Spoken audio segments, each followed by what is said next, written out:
And Prabhas sir and Mohan Babu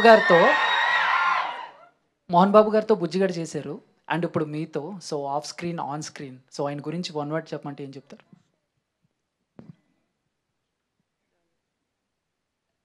We are not related by blood, but we are brothers. Vishnu గారు hi అండి. Teaser చాలా బాగుంది. Thank you. ఇంతమంది stars ఉన్నారు కదా ఇందులో, అంటే సినిమాకు వెయిటేజ్ కోసం ఇంతమంది స్టార్స్ని తీసుకోవాల్సి వచ్చిందా, లేక పర్టికులర్గా ఆ క్యారెక్టర్ వాళ్ళే న్యాయం చేస్తారని ఇంతమందిని తీసుకోవాల్సి వచ్చిందా? ఈ సినిమా మీరందరూ చూసిన తర్వాత, త్వరలో చూస్తారు, మీరందరూ చూసిన తర్వాత మీకు అర్థం అవుతుంది ఎందుకు నేను వెళ్ళి వీళ్ళందరినీ రిక్వెస్ట్ చేసి ఒక్కొక్కరిని నేను తీసుకురావడం జరిగింది, రిక్వెస్ట్ చేయడం జరిగింది అని. ఈ సినిమా రిలీజ్ అయ్యేంత వరకు ఆ ఆన్సర్ నేను ఎంత చెప్పినా కన్విన్సింగ్గా ఉండదు. మీరు విజువల్స్ చూసిన తర్వాత మీకు అర్థం అవుతుంది. విష్ణు గారు, ప్రభు గారు ఆరోగ్యం ఎలా ఉంది? Super, beautiful. Thank you.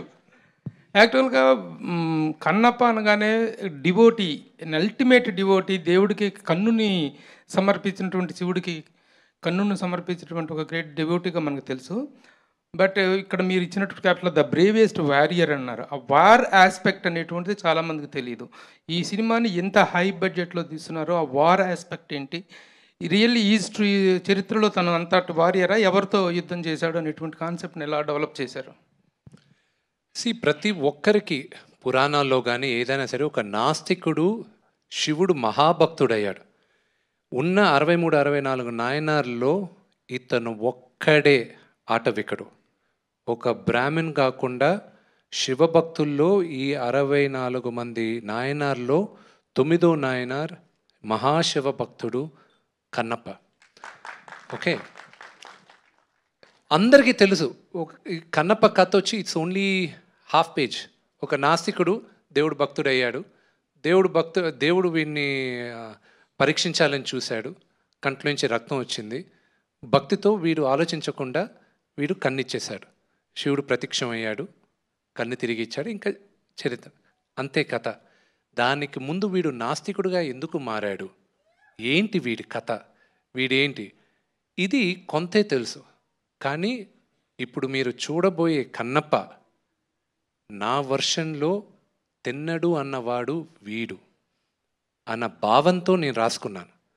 This is my world, Kannappa's world. అందుకే మీ అందరిని ఈరోజు ఆహ్వానించినప్పుడు కూడా కన్నప్ప ప్రపంచానికి సుస్వాగతం అని ఆహ్వానిస్తున్నాం మీ అందరినీ. So this is the world of Kannappa. And మీరు అడిగిన క్వశ్చన్కి వార్ సీక్వెన్స్ ఇదంతా ఎందుకు జరుగుండకూడదు? మన చరిత్ర చాలా వరకు తిరగరాశారు. అది ఇప్పుడు దాన్ని వివరంగా చెప్తే అది కాంట్రవర్షియల్ అవుద్ది. మన గత చరిత్ర అంతా తిరగరాశారు, మనకి చెప్పలేదు. మనం ఇప్పుడు కన్నప్ప మన చరిత్ర ఇది అని చెప్పే ప్రయత్నంలో నా ఫస్ట్ స్టెప్. అండ్ బడ్జెట్ అవన్నీ ఏముంది, కథ చెప్పాల్సిన విధంలో చెప్పాం. అండ్ పరమేశ్వరుడు నడిపించాడు. మీ అందరికీ నచ్చుతుందని ఆశిస్తున్నాం.